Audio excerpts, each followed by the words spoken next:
Welcome to the BoKcast. It's a music podcast. There's some singles I'd kind of like to talk about just straight out the gate, just so we can just get them out of the way, kind of thing.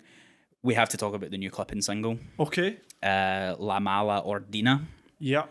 And the fact that it sounds like a return to the mid-city kind of like hellishly aggressive sound that Clipping were like known for back in the day. Like it's less sort of atmospheric than the sort of more sci-fi tinge stuff.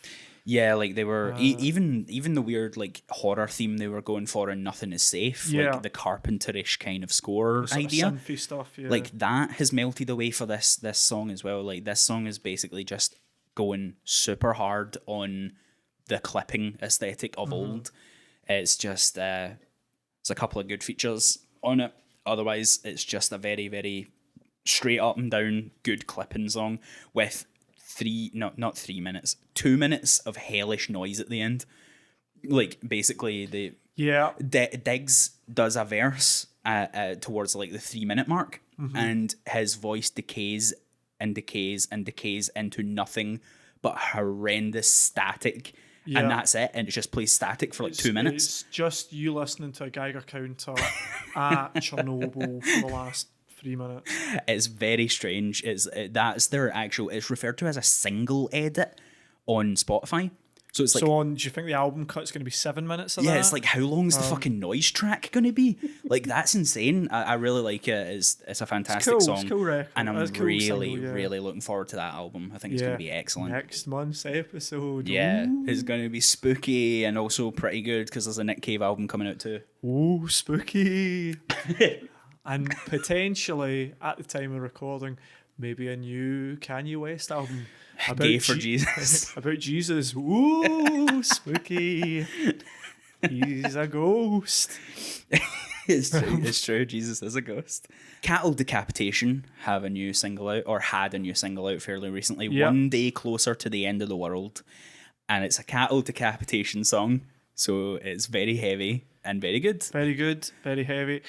For such a grindcore enthusiast that I am, I have to admit I don't know them that well. Like I've heard bits and pieces of them.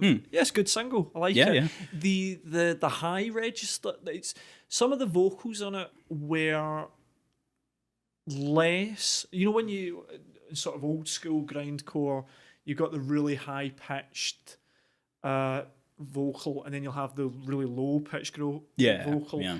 The vocals on this, the higher pitched stuff, are cleaner than I expected. It's almost like spoken words, almost. Then you've got. It's a bit jarring. The grumbly, but I liked it. It's pretty interesting. I'm going to give the album a listen when it comes out. Yeah, that should be good. Apparently, it's like end of November. Yeah, the album. Like that, yeah. But it should be good. It's more like it's very outside of my wheelhouse as well. Like I wasn't expecting to like it, but when I saw it pop up in like new singles and stuff like that, I had to give it a listen because why not? Pretty cool. And it was great. I really enjoyed it. It's longer than I would expect for like death grind or grindcore kind of like, I don't know. It's very, very heavy and very fast, but it's it's like more of a death metal song than a grindcore song. Yeah, I'd give you that. I'd go with that. Also, 65 Days of Static have had a series of singles on the build up to their album Replica 2019 coming out, which as of time of recording came out literally about 27 hours ago or some shit like that. It's been out, but I've only managed to listen to it like 2 times, so I don't really feel like I want to talk about it. All I have to say is the singles that have been released aren't singles, and what I've listened to so far on the album, they are too preoccupied with scores because that's what they've been doing for the past couple of years. Okay. And as a result, the album feels a little bit blandly anonymous.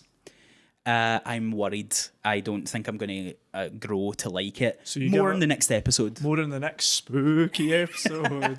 36 crazy spooky fists. 36 crazy days of static. All right. What did I say? 36 crazy fists. It's easy to make that mistake because 56 days of static. Is this 65 days of static? Wait, who, Yeah. genuinely, who's the album by? It's 65 Days of Static is the band. Not 36 Crazy. No, 36 Crazy Fists do not make scores. Well, that's why I was so like, are they? It's like, yeah, that'll be a nice departure. Wait a second. You took me to see 65 Days of Static, didn't you? Maybe. Or was that Explosions in the Sky? Oh, we've not seen Explosions. No. Where am I living right now?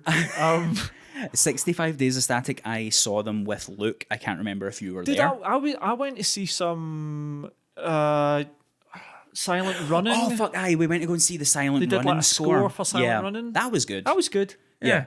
That was cool because they actually did it live. They played the movie on a projector and they played the music live, and it was really cool. But like, and that was definitely 65. That was 65 Days of Not Static. 36 Crazy Fists. No.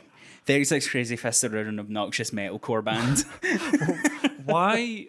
I mean, the number 65 is not. It's not really close to 36. But it's one of those. It's like numbers at the beginning of a band name is going to throw you. Yeah. It's a little odd, and you are going to get confused. It's like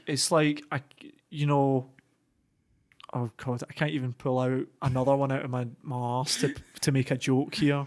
2 Chains. Oh, there you go. Yeah, there's another. That's one man, 2 Chains. What was it? What was the 90s dance thing? 2 Unlimited. Oh, 2 Unlimited, yeah. 2 Unlimited. Did 2 Unlimited do that score for? Have they got a new album out? 2 Unlimited are all over the sci-fi score genre now. More on the new 2 Unlimited album in the next spooky episode. It's terrifyingly nostalgic. Did you even like 2 Unlimited? I don't even remember a single song. I know they existed, but no, I just remember the name. Yeah, the name's really stuck with us for some reason. 2 Unlimited. It's sort of oxymoronic, isn't it? Yeah. You can't be too unlimited. I can only assume that they're referring to 2 people being very unlimited. It's like 2 unlimited entities instead of being literally 2 unlimited, because there's no such thing. But I mean, to be 2 unlimited, you're just saying you're unlimited. Yeah, it's that redundancy. I'm super hardcore unlimited. I'm 2 unlimited. Do you have any singles that you heard this past month? The new Danny Brown singles. Oh shit! Good. Yeah. There's been 2 released so far. Dirty Laundry. I didn't really care for Dirty Laundry much. It's sort of grown on me. It's quite cool, and I liked Best Life is the newest one. I kind of like that one. Yeah, it's sort of got a more sort of upbeat sort of funkiness to it than the last album. Yeah, I'm looking forward to the next album. I think it's not gonna live up to Atrocity Exhibition. I think that's going to be a really hard sell. I think it's going to be really hard for him to ever top that. Well, I mean, it's one of the best albums of the decade. Yeah. Yeah, I mean, I don't know. It's definitely a different sound that he's going for. Mm-hmm. The production by Q-Tip is great. It's less grimy, I guess, but more sort of beefy. Yeah. It's a beefier, bigger sound.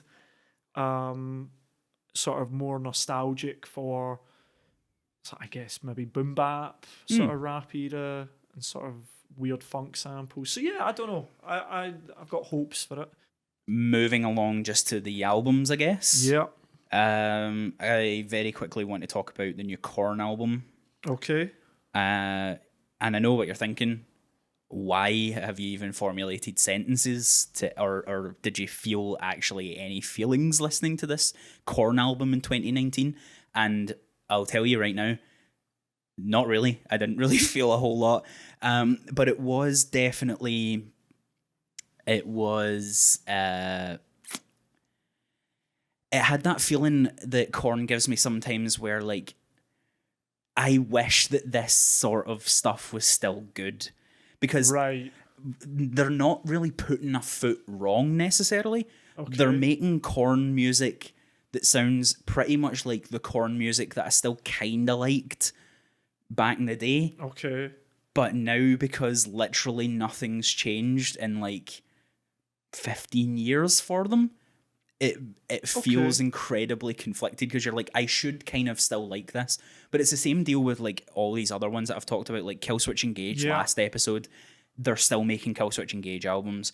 In Flames, a couple of episodes ago, they're still making In Flames albums. It's like, sort of, you're not offering anything new. Yeah, there's nothing. Or not even deviating from the set path. Yeah. Much. What's it called? It's called, oh fuck, I even forgot to say the name of the album, because it's a whole lot of nothing. Okay. Korn, The Nothing. It's called The Nothing. Okay, The Nothing. The Nothing. Okay, that's worse than 2 Unlimited. You hear that, Korn? You should reevaluate and actually call your album something. Just call it Nothing instead of The Nothing. It's or just don't have a you should call it Nothing. Just have it untitled. Exactly. They actually did that already. Oh fuck! So they did, yeah. Yeah, they made an album that they literally didn't give a name to, and they said that the fans could name it whatever they wanted, and then they called it Boaty McBoatface. God. The last thing I remember them doing was that terrible the dubstep album. Oh god, no, they did that as well. They did that cover of Word Up as well. They did the Word Up and cameo cover. They did an entire album collaborating with dubstep artists. I think that was called Path to Totality, and that was a fucking disaster. God, so they did, yeah. That was them when they were at their most desperate to remain relevant. But here's something else as well. You think The Nothing is a bad name for an album? They made an album called Korn 3: Remember Who You Are. And that, to me, is so cumbersome as an album title. Korn 3: Remember Who You Are. Yeah, and that is, think about this. Their first album's called Korn, right? Self-titled. Then they are taking it as the untitled album is called Korn, but it's not. It's untitled.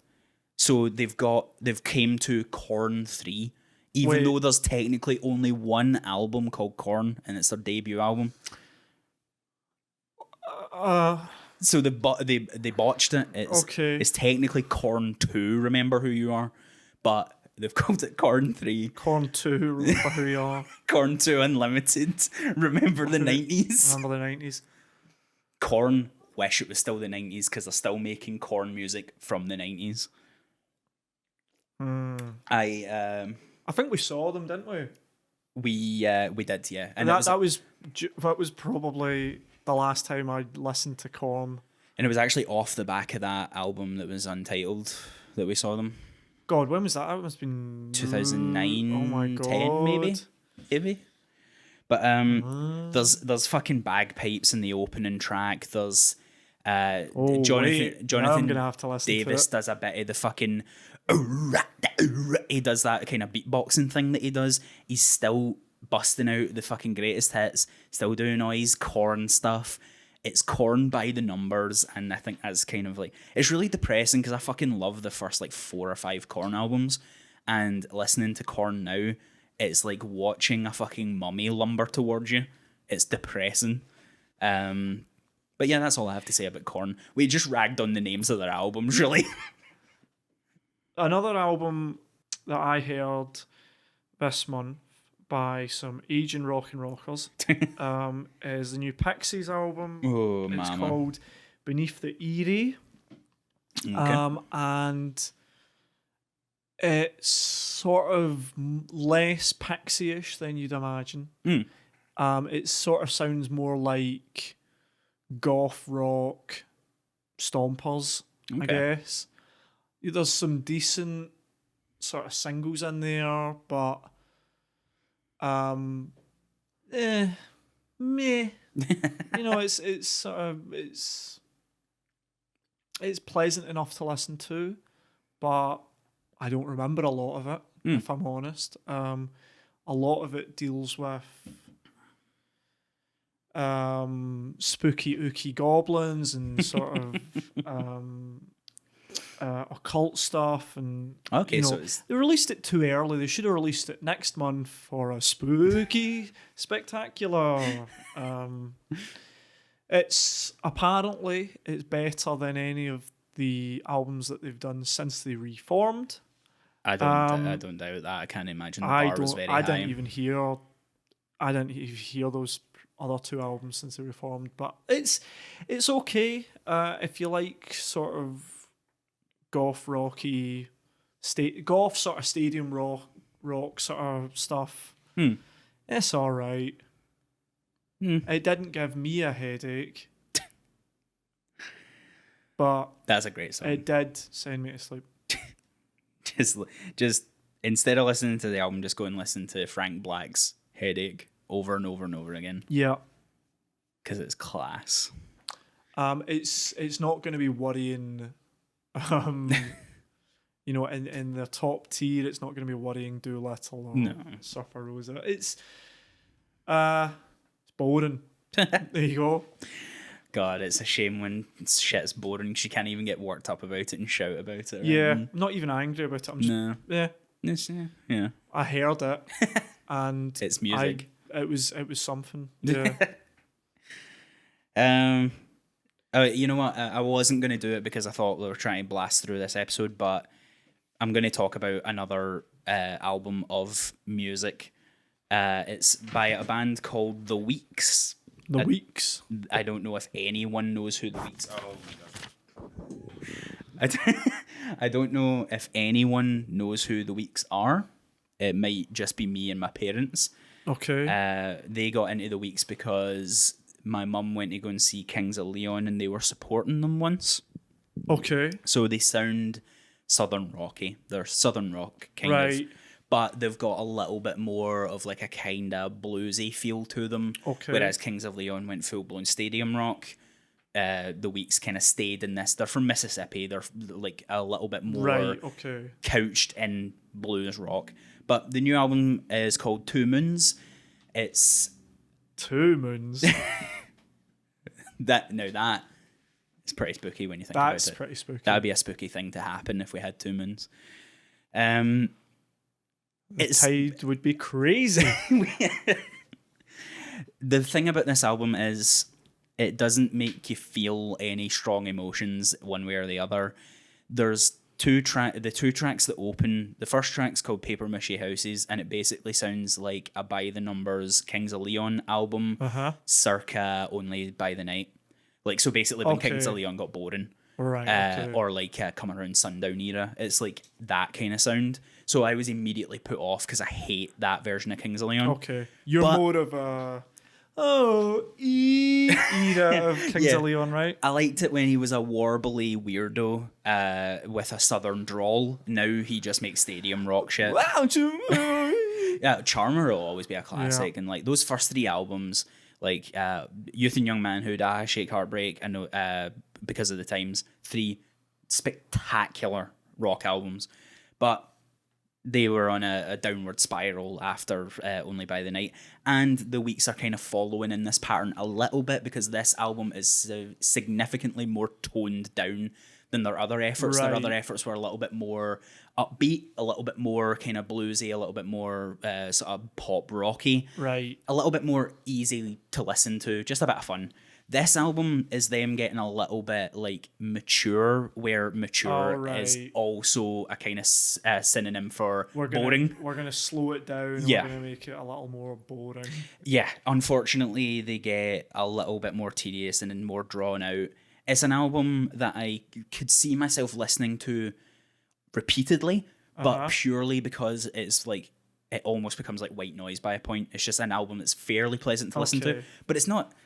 it's nothing terrible. It's if it was like a 10-hour version of it on YouTube, you could sleep to it. I could definitely sleep to it. It's definitely a sleeping album. It's time for Eamon's weird choice of the month. There's a pretty cool new record by this band called Blacksmith. Okay. And it's the album's called Blacksmith 2, and basically they're a duo, and it's a sort of noise rock group with sort of jazz influences. So it's basically a lot of sort of short pieces of sort of strange, real shredding instrumental. It's very instrumental. It's mostly instrumental. It's got a lot of sort of strange, almost like improvisational stuff on it. Really punchy, really nasty, thrashing. But then it's got these longer tracks that have sort of more spoken word sort of interludes, and that's where it sort of goes up in terms of being in terms of how interesting it is. It's sort of like the punchy tracks are nice and short and like does, you know, crazy things, but then the longer tracks sort of become really atmospheric and sort of almost sort of weirdly sort of Kubrickian in terms of like, you know, like sort of strange classical music in like 2001. Okay. Like, oh, it's the size of the universe sort of stuff. So it's pretty cool. Yeah, it's sort of, it'll turn a lot of folk off. It's sometimes it's just a fucking racket. But yeah, it's pretty cool. I'd recommend it. So John, does everyone remember Chance the Rapper's "The Big Day"?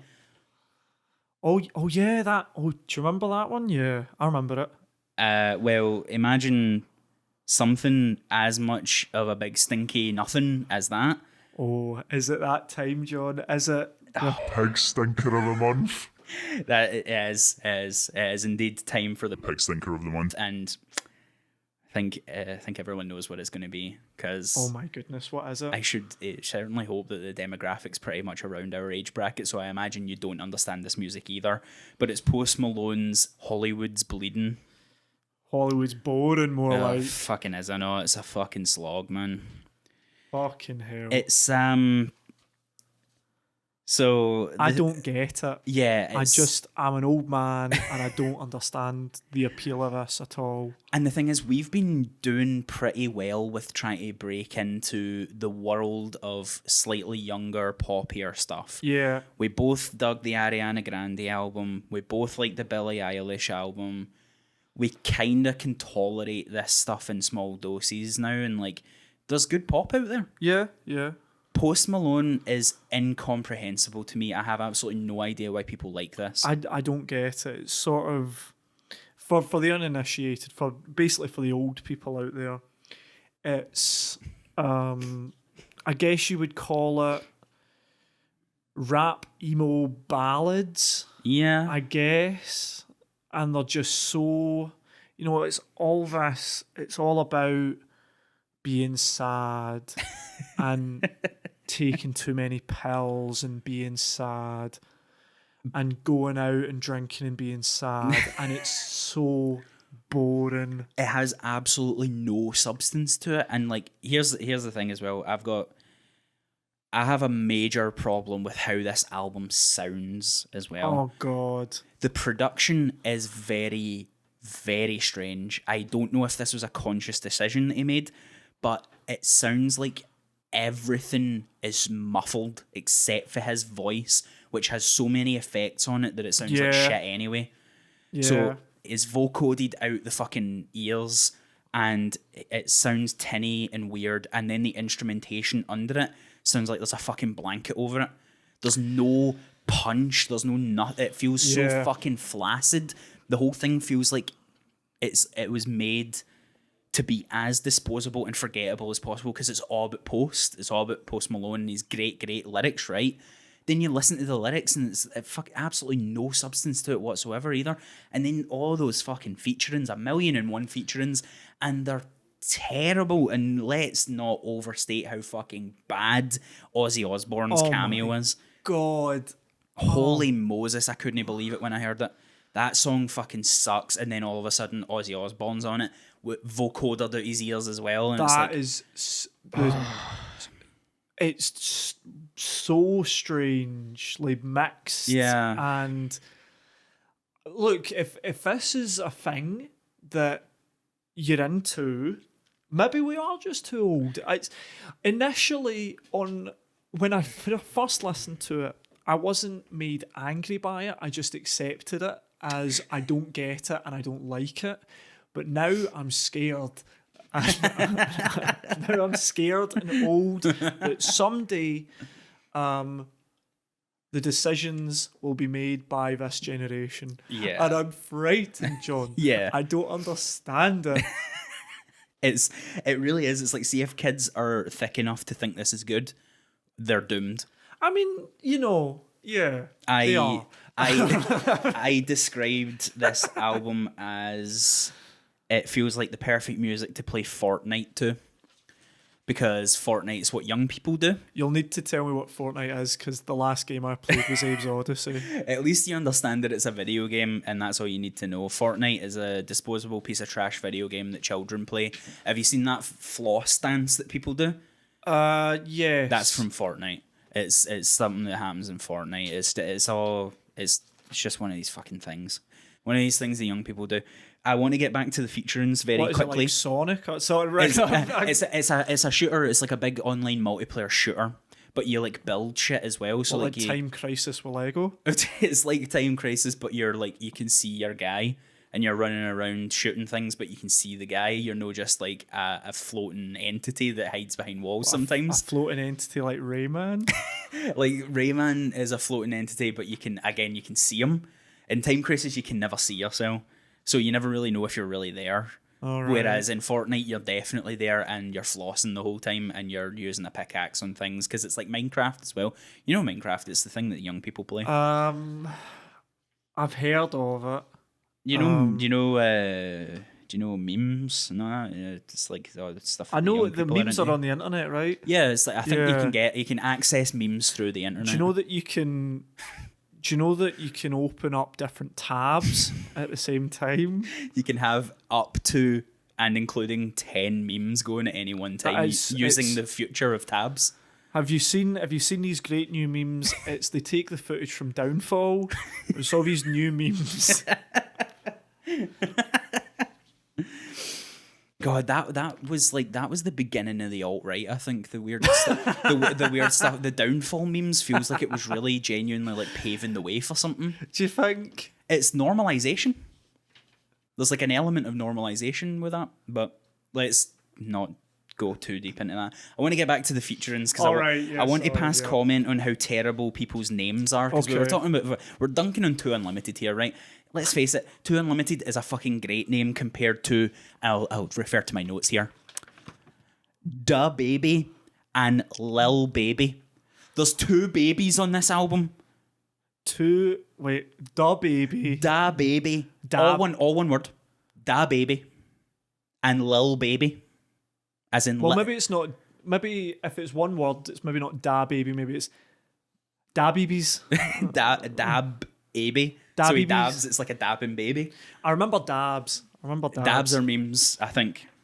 Are they from a computer game? I'll look that up. If I think it's from real life. A guy who did it, he was like a football player in America, and he dabbed one time, and everyone was like, "Holy shit, man!" It blew people's minds. It was like when people heard fucking like prog rock for the first time. I missed dabs. That was a world I understood. Dabs were funny. I kind of like dabs, but then I'm old and scared. I don't understand the flossing or the Post Malones. No, Post Malone is a world unto his own. So there's Da Babies and Little Baby. Da Baby and Lil Baby. Well, I mean, most babies are little. Yeah, like Little Baby, it's a redundancy. It's like you will be little, you're a baby. I mean, even a big baby's a little person, right? Yeah, like relative to an actual adult. So I mean, in fairness to Lil Baby, you can have little babies, and there are big babies. But typically speaking, babies generally, even the biggest babies, are typically little. There are a lot of big babies these days, but they call them the alt-right now. Oh, take that, internet. Fuck you, Ben Shapiro. So yeah, there's from... I don't know though, if this is meant to be rap music, this isn't music. Ben Shapiro has a point if he's talking about fucking Post Malone. If he's talking about this Post Malone record, fair enough, mate. He's got a point, but only this one time. You're right, Ben Shapiro. This isn't Post Malone. Isn't music. Yeah. You nailed it. Now take responsibility for all those alt-right weirdos that you've converted and made go kill a bunch of people. But he's not going to do that though, is he? Here's the thing that I noticed about this album though. Okay. Did you listen to this album on Spotify? Yeah. Did you notice that they are intentionally in the whole album muting the curse words intentionally? Oh right, no, I did that. I listened to it and I noticed that, and then Yeah. I think I found the non-censored version of it. Really? I think I did. I went. Yeah, to I remember that. I went to Post Malone's artist page on Spotify and I couldn't find another version of the album. Or maybe I've made that up. Hold on. No, maybe. Hold on. I'm No, gonna I look. think I've confused a different album because I noticed that on a different album. Because I was like, You might be right. No, I'll take a second to actually do this because I do want to talk about this. Like, see if he's Hollywood's bleeding. It doesn't say explicit or non-explicit, and that's it.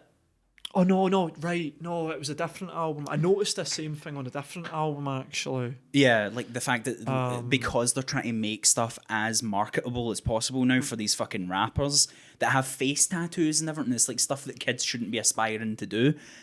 He's muting all the swear words as if he's like family friendly. It's like you've made an album that for a start feels so fucking weak and damp and lifeless and toothless that it's pathetic sounding, and it's so long as well. It's such a long album, and then you mute the swear words. It's like, why even bother It's- fucking swearing then? He looks. Speaking of damp, he looks like a pirate, and the fucking album's as long as Pirates of the Caribbean 3. Oh, Fucking hell! And do you remember how many times I fell asleep watching that film? yeah. The only time you woke up was when the fucking score would kick in incessantly every single time. Wide shot of them on the sea. Dun, dun, dun, dun, dun, dun, dun, dun, dun, dun, dun. Jesus effing Christ. I'm gonna have to effing censor myself because I've got a little bit of Post Maloney about me. I'm coming down with a case of the Post Maloney. Hey, I've just thought of another one. Hey, Okay. more like Post Baloney. See that witticism there? It's better than anything in this album. It really is. There's no mirth. There's no even any like There's no humour in it whatsoever. no humor, and weirdly enough, no strong emotions where it's like, oh, you could feel a catharsis because it's maybe emotional enough that you'd maybe feel something. You Yeah. feel nothing listening to this. Maybe that's the point. Oh, I'm so full of drugs and I'm upset and I'm sad. I feel so numb to the world. Well, mate, you've infected me. It's fucking boring. It's not as bad as Chance the Rapper. No, it's not. It's not. But it's a fucking Peg stinker. it's just honking. A very, very worthy winner of. The Pig Stinker of the Month award. So, pop music Yeah. can be good Yes. because Charlie XCX released Charlie, It was great. and it was really good. Really good. Here, and sort of similar to Post Malone, this album sort of trades in the same sort of themes, I guess. It also is about feeling alienated and sad and lost and drinking too much and taking pills or whatever. But it remembers that the music needs to be fun as well. Yeah. And it's varied enough and you actually feel some emotions. Definitely, Yeah. And it's just banger after banger after banger. Yeah. And the sad bits are sad and the happy bits are happy. And then It's great. Then the weird bits are super weird because Shake It. Yeah. Shake It is such a fucking weird track that it's like it comes completely out of left field because like some of the weirder moments on the album are like still comprehensible. Yeah. This just fucking it stands out like a sore thumb, and not necessarily in a bad way. It's pretty cool, but it is definitely very incongruous with the rest of the album. Yeah.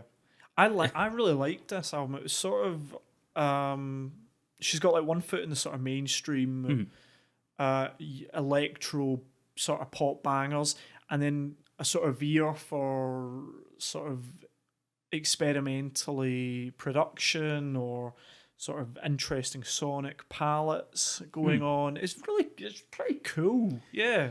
I really liked it. It feels quite grown up for a pop album, weirdly enough. Yeah, I mean, I think she's been going forever. I think she probably started in her teens. Yeah. And I'd never really heard much by her. Same. But I saw the sort of reviews this was getting, so I thought I'll give it a listen. And they're right, it's great. I must admit, I listened to this after the Post Maloney, Yeah. and it poisoned it for me. Oh, did it? Where, like, you know the opening track, like Full Charlie or whatever the fuck it's called? Yeah. The opening track, I was immediately like, oh no. And then, like, I stopped. I just stopped because I knew it was like, this fucking Post Maloney garble has put me in a bad mood. Oh dear. So I stopped because I knew I needed to I needed to cleanse my palate. It was just bad. And then when I came back to it, I was like, what the fuck was I thinking? This is good. It immediately grabs you right away. It's such a good album. But If I could have had two joint best of this month, this would be up there as well. But Definitely, it's been pipped by something else. yeah, very strongly recommended, but not as recommended as the album of the month, to absolutely no one's surprise. Yep. JPEG Mafia, All My Heroes Are Cornballs. What a title. Yes. As per usual, knocking it out of the park with the titles. It's definitely, I'd say, far more palatable than Veteran, Yeah. but it's still classically Peggy. It's very Peggy. Yeah. Yeah, it's a little less upfront in terms of its aggression. Yeah. Like there's a few, like when he goes hard, he goes really hard. But with Veteran, it's got just that initial grab you by the throat sort of quality. Whereas this one is more interested in sort of softer melodies as well. It's more varied. There's definitely more singing and more R&B yeah. in this. Like the R&B influence element is like definitely front and center for certain tracks. And you have those sort of extremes of some real punky sort of screaming that sits alongside these sort of sweeter melodies. So you've got like Jesus Forgive Me, the opening track. Yeah. Where it does, he's spitting hard bars, and then the sort of very sweet auto-tuned chorus comes in. You also have it in, it's great, Keenan versus Kel. Yeah. You know, it's sort of, you think you know where the track's going, and then probably about a minute and halfway through it, it suddenly changes, and it's like, this is a hardcore punk track. Yeah. It's just fucking great. Oh man, and it's funny. It is, yeah. It's funny in places, and like as per usual, I'm a big wrestling mark, and he keeps up his wrestling references. A lot of wrestling references, lots of anime references. Yeah. It's very indebted to sort of internet culture and definitely, but without being like obnoxious and on the nose about Yeah. it. It's definitely like more taking that kind of weird, the post irony kind of sense of humor, like anti-comedy sense of humor that's going around these days, where it's like things seem a wee bit sort of naff almost. It's like it's sort of, it very much wears its goofballness on its sleeves. yeah. It is a cornball album. Oh, definitely. Yeah. But it sort of rejoices in that. It's just great. I love it. Because especially like the track that he kind of he apparently gave a shout out to Slow Tie. He said that Slow Tie fucking loves that Free the Fall. Is it? Yeah. Free the Frail or something Free like the that. Frail. I think it's something like that. I can't. Fuck it, I'm blanking on the name of the track, but it's like I'm pretty sure it's something like Free the Frail. Yeah, that's really good. That one. It's such a great track, and it's like that is not what I expected from him at all, because it is schmaltzy. There's something weirdly schmaltzy about it. And it's like, it again sticks out like a sore thumb in this album that's like trippy and fucking like really, really angular and abrasive in some terms, and then sometimes it's weirdly floaty and dreamy. Yeah. Everything moves so slickly though that it never feels like it's jarring. And you'll get something that will just totally like throw you a curveball, but it's sort of cool and weird. Yeah. Like when suddenly he covers TLC. No Scrubs. And it's just it works somehow. Yeah. It works. The humor's still there. Mm-hmm. He's still baiting the sort of yeah. the alt-right, Definitely, yeah. beta male, Beta male strategies. beta male strategies. Like, I loved it initially, Yeah. but it didn't have that just like gut punch of Veteran for me initially. Veteran's more of a sort of punk statement, I guess. Like, here I am, I'm going to beat you up with my music. Whereas this sort of takes its time a little more with you. I found it's as good. Yeah. I've not decided in my head which one I prefer better, this or Veteran. But this is just as good, but it's a different sort of take on how he would it's definitely still his production. Yeah. But it's a sort of different angle to it, or a different process to it. Yeah.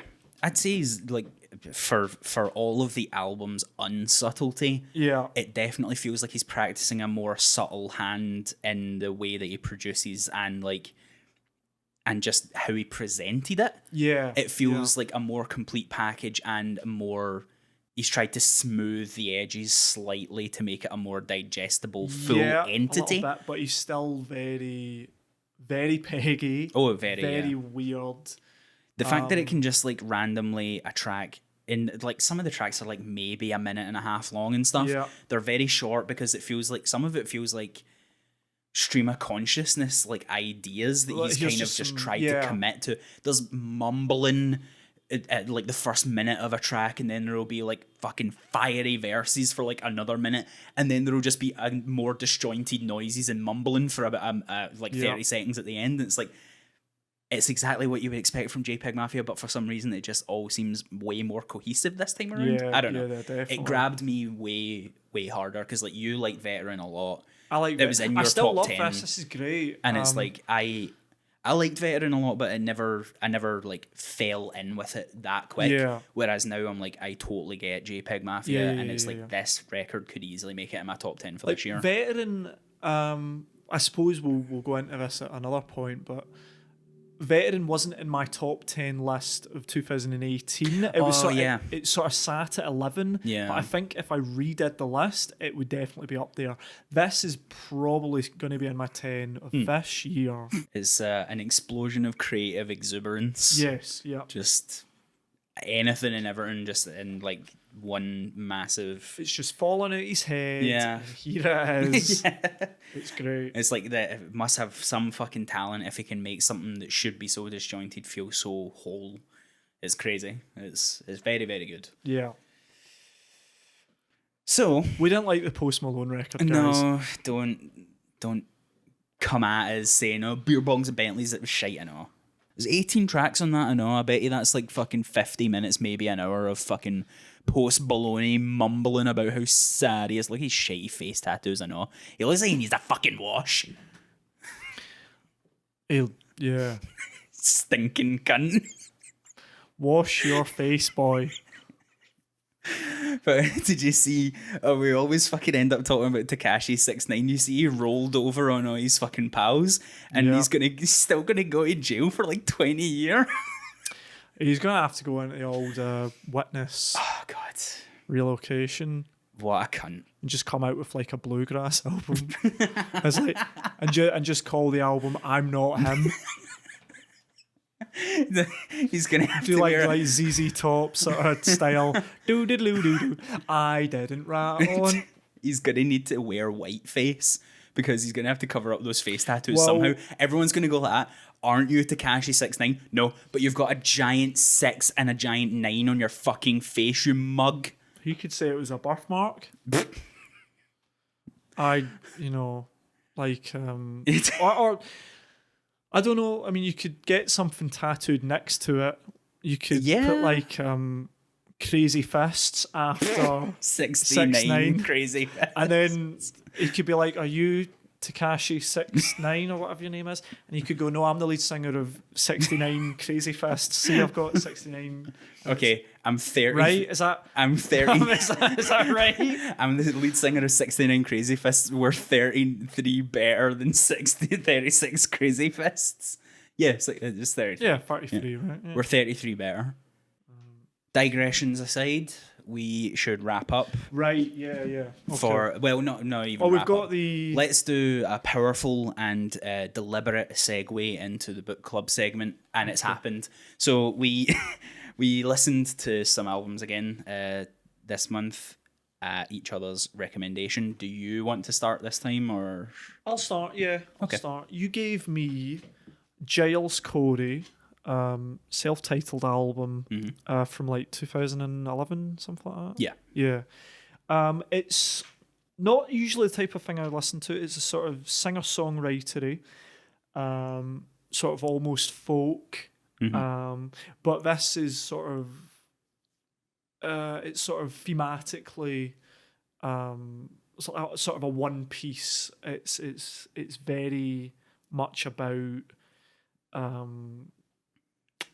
it's got a sort of suicidal atmosphere, and it's all about, well, it's okay. So it's, I think you covered this in the last one. It's named after this guy who in the sort of 1600s.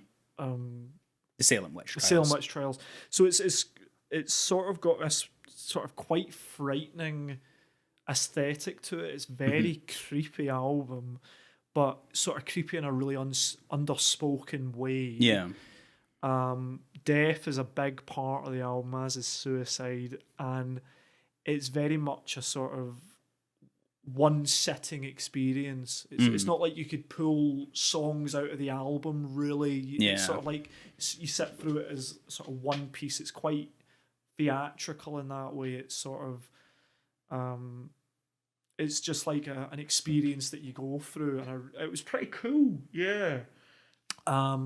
It starts with a song called "The Haunting Presence," and this sort of sets the template for how the album's going to go. It's sort of very reverb heavy vocals, and sort of a sort of simple, maybe not simple, but a sort of spooky piano line, and then it starts to layer up in terms of the vocals, and then the screaming starts, and it is chilling. Yeah. It's really genuinely frightening and quite upsetting when they come in, and then you've got a sort of thrumming building that gets more and more rhythmic, and this sort of, it sounds like somebody's clanging in the background, like somebody hitting an anvil or something. It is fucking terrifying.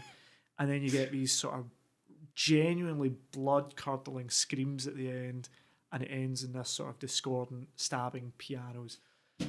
And it's great. It's really frightening, very cinematic almost. It's not what I was expecting. I thought it was going to be more like like a Bonnie Prince Billy record, like a sort of dark folk. Yeah. So more sort of like, here's tales of, so almost like a murder ballads type thing. Yeah. I was expecting that more, but what I got is this more sort of messy production, messy on purpose, sort of very cluttered production, and very indebted to sort of electronic sort of soundscapes or sort of tone pieces.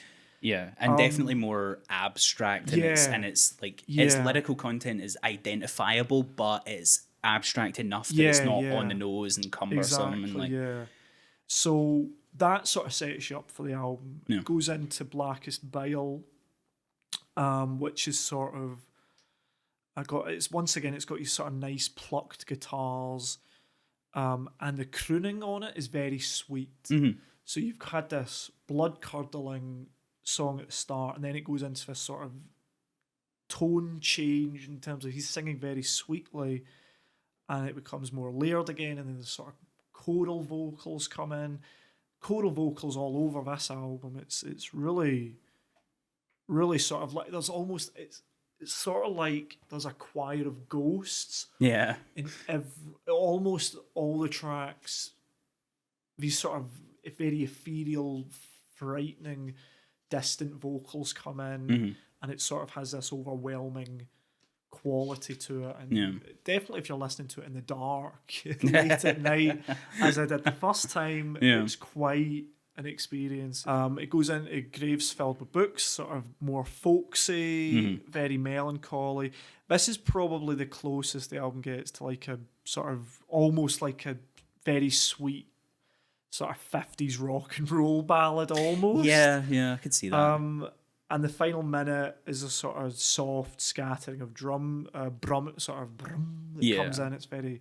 It's definitely the prettiest moment on the album. So in the first 3 songs, you've sort of got all these different sort of textures and sort of strange sounds and everything. It's really cool record. I really liked it. Empty Churches that follows it is Scary.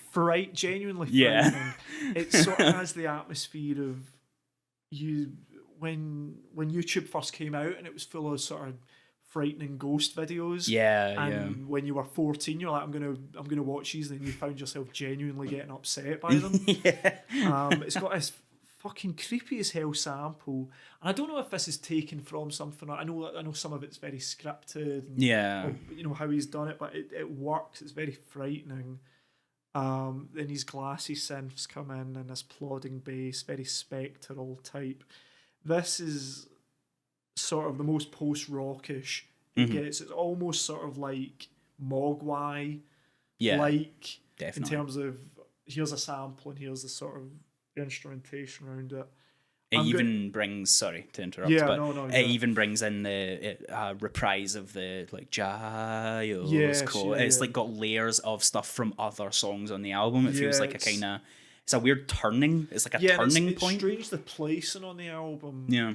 It's sort of the halfway point of the album, and then you've got the rest of it. Whereas when you hear people referring to the music, typically it's at the end of the album, so it's sort of offset shit as well. Like that's weird that it's coming in this early, but that everything in this album seems to be subverting your expectations, or you think you're going to go one way and then it goes the other, and it's sort of really interesting listen. I'm going to do it comes after. This is more, like you say, more palatable. Spectral Bride is sort of the most sort of country flavoured. Yeah, folky. It feels like a straight up folk song, but it's like I get it kind of beautiful but utterly miserable. It's probably outside of the lyrics, it's probably the most uplifting thing on the album. Yeah. No One Is Ever Going to Want Me has these sort of glacial strings again, and that is sort of like stabbing through the gloom. It's like a hoedown in like a sort of icy cavern, and then the final 2 minutes is just screaming out of nowhere, really scary.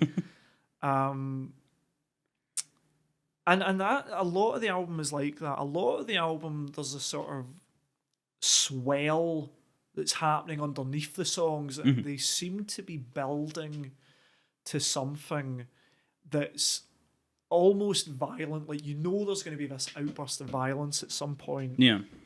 And it really is not a difficult listen, but it really does put you on edge. Like, I can feel something's happening underneath the surface, and I don't know when the screaming's going to start or when it's going to get more chaotic, and it does. Definitely put you on edge listening to it. It's not an album you can relax to. No. Really. The song that immediately follows No One Is Ever Going to Want Me is Sleeping Heart, and that's a sort of twinkly quality to it. This is probably the most straightforward folk song on the album. It's still good, but this is the one point on the album that I sort of thought sat uneasy with the rest of it. Yeah. It's good, but because it's the most straightforward, it's probably the least interesting thing on the album. Yeah. You could take us out and you wouldn't notice, because the rest of the album is so sort of thematically similar. Yeah. That this song, as good as it is, it doesn't really add to the atmosphere tremendously. Yeah. Still pretty cool, and I'm not a fan of folk music really, but it's good folk music. But you could lift it out and you're not really going to notice the difference. And then it ends on Buried Above Ground. and it's got a sort of twangy quality to it. And this is the most unexpected end to the album. First listening, I thought we're going to end on an absolute hellish dirge, like the Lingua Ignota album or something like that. Yeah, I know that we're going to go to the pits of hell with this song, especially considering the title. But actually, this is the most unexpectedly sort of triumphant ending to the album. It's got this long intro, and then it goes into pretty gorgeous sort of gospel music. So the whole album, you've been put through a ringer, and then you end on this sort of pretty uplifting gospel music, and it's like, fuck, I've come out the other side of this. It's a great album. It's not one you can easily relax to, and it definitely keeps you on edge throughout. I never relaxed into it. I'm not going to listen to it every weekend. No. But it's a great bit of music. It could be, if this will be on, if people have heard it, it'll be on the lists of the best of the decade. Yeah. Because it's just so fascinating and weird, and just, I've not heard anything like it, really, outside of sort of experimental classical music or something like that. It's just so singular that it's really, really interesting. Yeah, highly recommend it. But do something nice before listening to it. Don't watch a Ken Loach film and then listen to this.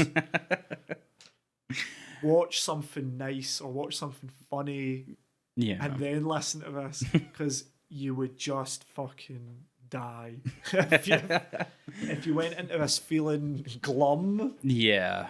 It's gonna make you feel ill. It gets a bit much. Yeah, but it's cool. Yeah, it's really good.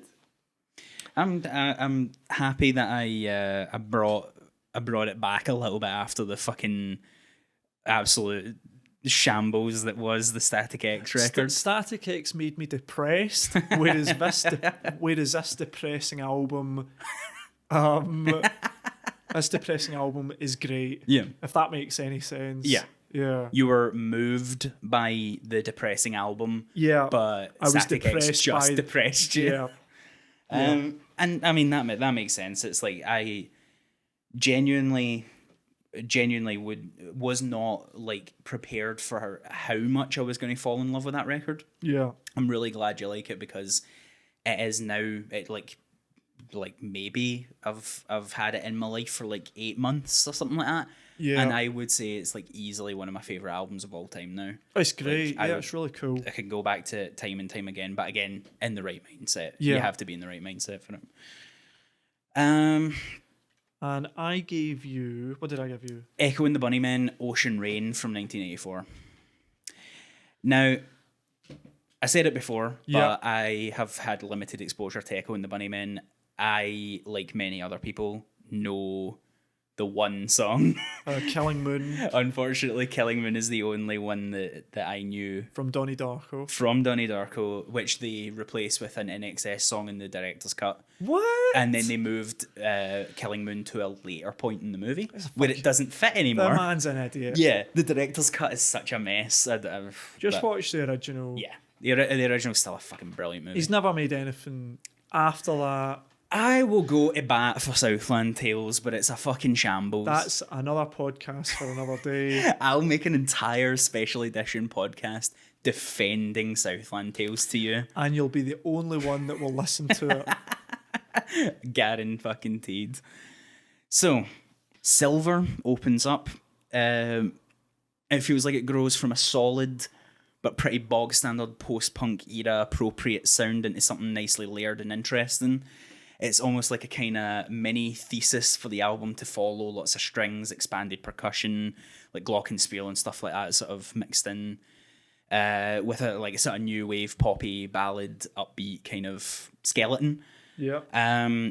there's like slight. I kind of noticed there's weird Eastern influence in the music, sort of but buried in the mix. only in the early stages of the album. It kind Yeah. of just falls away by a point. I don't know whether it's the album's called Ocean Rain. I don't know whether it's purposefully you're going on a journey from east to west. Maybe It would make sense, I guess, if it's like kind of conceptual like that. I didn't do a lot of reading to see what the central idea was. I mean, I don't know either, but but hazarding, I guess that would make sense. Nocturnal Me, moodier than the opening, and the strings and keyboardy kind of percussion, like MIDI percussion kind of thing. It like hits straight out of the gate, and really lengthy outro kind of drives the Eastern. And I put in here sort of Arabian maybe ? Sound that seems to keep cropping up. But I think that was maybe the last. I think that's the last time that I note the Eastern influence. Maybe, So it just sort of dies away in that early stage. So it would support this idea of it maybe moving through stages.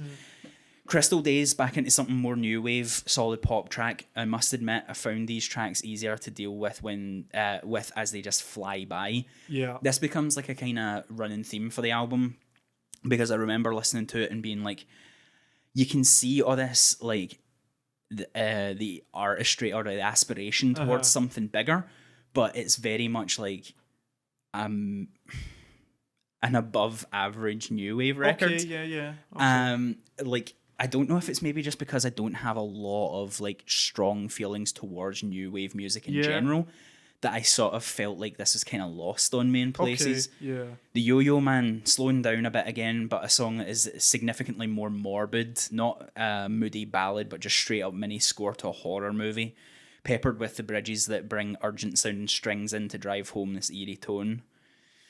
Thorn of Crowns. I don't know if I'm missing something here, or if a lot of the lyrics are just a bit obtuse, or perhaps even straight up nonsense. Also, the production on this record isn't top class as it is, but this track feels very muddy. The bass and drums are buried, which sort of makes the whole record, but this song in particular, feel pretty limp. And it's such that's a real problem for me, because like when I think about it, this album and this band are like, they're so synonymous with this sound. And as far as I was concerned, they were a very successful band at the time for what they were. I would say so. And it's like, this is kind of like their magnum opus, and the production on it's bad in places. It's like straight up just murky. I think the sort of the fans prefer some of the earlier records. I think before the big pop hits, I think they like Crocodiles and Heaven Up Here. Okay. Better. I like this one. This one's probably the most poppy they got. Yeah, some of it's a bit muddy, I guess. Yeah, I'd give you that. Yeah. However, there are moments though, like in The Killing Moon, which is next, the classic. First heard in Donnie Darko, of course, had to note it down. And it is easily still one of the best examples of new wave pop I've ever heard. Even the production sounds more balanced on this track when compared to the rest of the record. It's like they knew this was going to be their big hit. Oh, yeah. It still slaps. Yeah. And it's like, you can tell right away, it's like everything about the track, every layer on it's crystal clear. You can hear it and understand it way better. It's like, I don't know if they recorded this in multiple locations. Maybe they did, because sometimes it feels like they just kind of didn't mic stuff properly. Yeah. Like, or maybe the production was handled by multiple people. Maybe. It felt weirdly patchy. Seven Seas, safe, solid, fun track. Another one that breezes past, leaves next to no impression on me. Not unpleasant to listen to by any means. Okay. My Kingdom, same as the thing I just said for the last song, it exists. The guitar work here does stand out a bit, especially during the outro. Fair enough. It's kind of okay. I'll go straight to Ocean Rain. It's the closer anyway. This song lost me. It gets glacial. Okay. The vocals shine, but and the strings are nice, but it doesn't amount to a whole lot of anything. Okay. All right.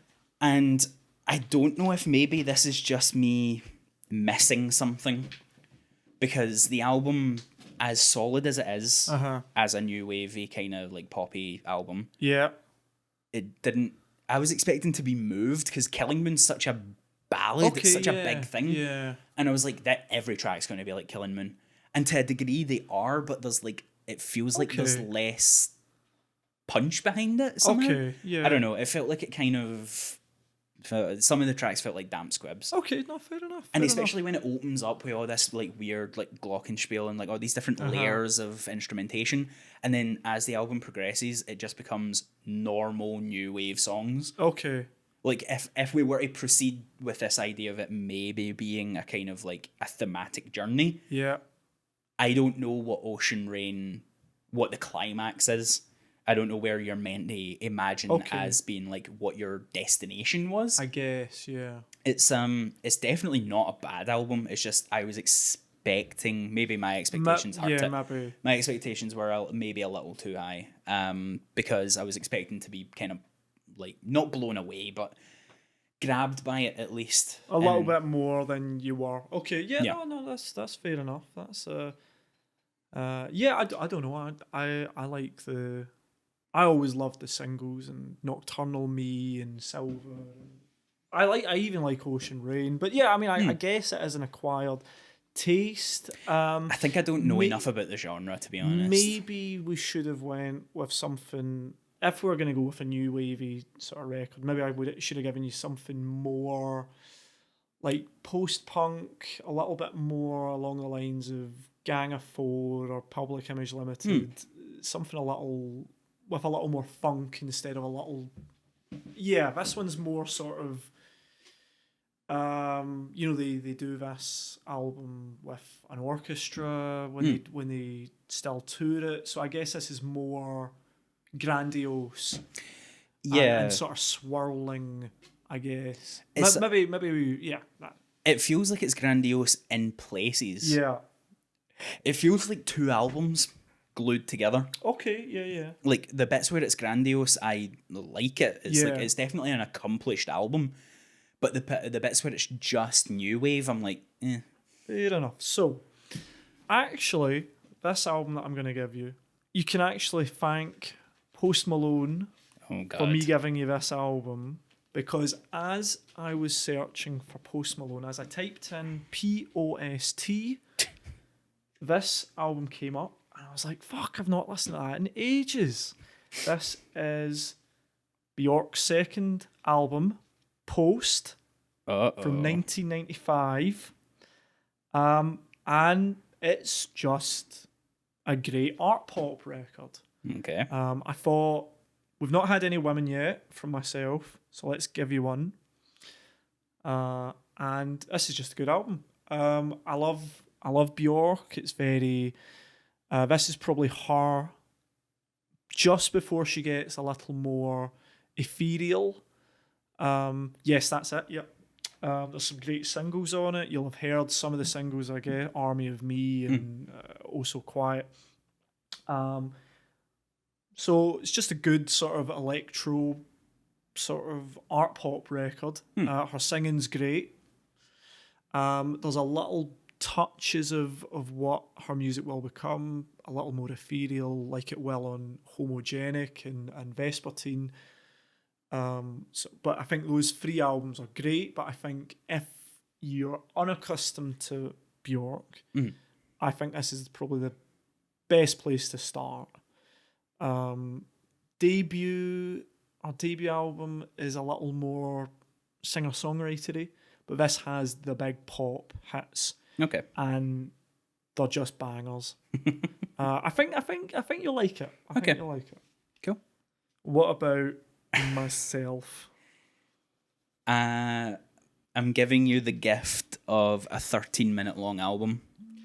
Yes. All right. It is by a band called Clowncore, Okay. and it's clown-based grindcore avant-garde jazz. Okay. Sounds right up my street. It's very bizarre. The album's called Toilet. So a winner already. They actually featured on Adult Swim's YouTube channel, I think, maybe, or on Adult Swim itself. Okay. Playing songs from their album Toilet in a porta potty. It's just the two of them, and they're dressed in clown masks, and it's a drummer and a saxophonist, and they both play synth with it as well. Cool. Sometimes play guitar, but everything's distorted to fuck. Everything's like made of loops and like weird shit, and like there's drum and bass elements, there's jazz elements, there's fucking grindcore elements, it's just this in 13 minutes this album really fucking goes places. I'm up for it. It sounds cool. I won't poison the well by any means, but like it's definitely not art. Oh, it's called Toilet. Yeah. It's But then there's a lot of art about going to the toilet, isn't there? that's true, yeah. Sometimes art can just be a toilet. If you just put your signature on it. Fuck all that, man. Modern art's trash. I'm up for this. Clowncore.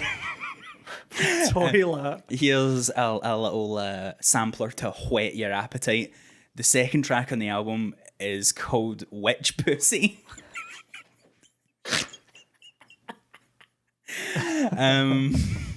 It's a lot of fun. Which is sort of a B-side off the Giles Corey as well. Yeah. I'm up for this. Man. 13 minutes? Yeah. Oh my God. You'll blast I through listened to it 10 times before.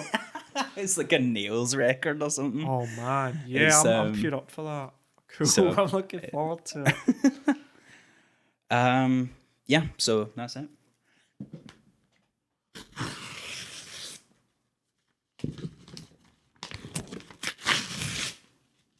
Oh. Bit of Foley. There we go. So we hope you enjoyed the episode. Yeah, that was good fun. And we hope that you go and listen to some music. And I'm not even going to mention commenting anymore because it's a Subscribe. It's an uphill struggle. So it is.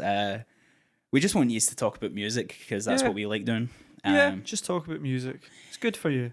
I'll link stuff in the description. What you got? What's the secret link going to be? This. The pig stink link is definitely going to be something that isn't Post Baloney and he's fucking absolute garble music. The link last month was fucking great. I sure hope someone clicked on it. That was great. I won't spoil it. I won't. No, it's an adventure though. You'll go on an adventure if you click on the Friendly Fires. Oh fuck! It was the Friendly Fires. That's it. Yeah. But always click on the pig links that the pig links that the pig. Here, I'll try that again. Always click on the. What do we even pig thing? What is it called? Pig stink. Pig link. stink link. Always click the pig stink link. Always click the pig stink link. You won't be disappointed. Yeah, thanks. yeah, thank you. I hope you enjoy some music, and we'll be back in a month. Spooky month. It's going to be a spooktacular. Ooh. That's the end of this. Bye.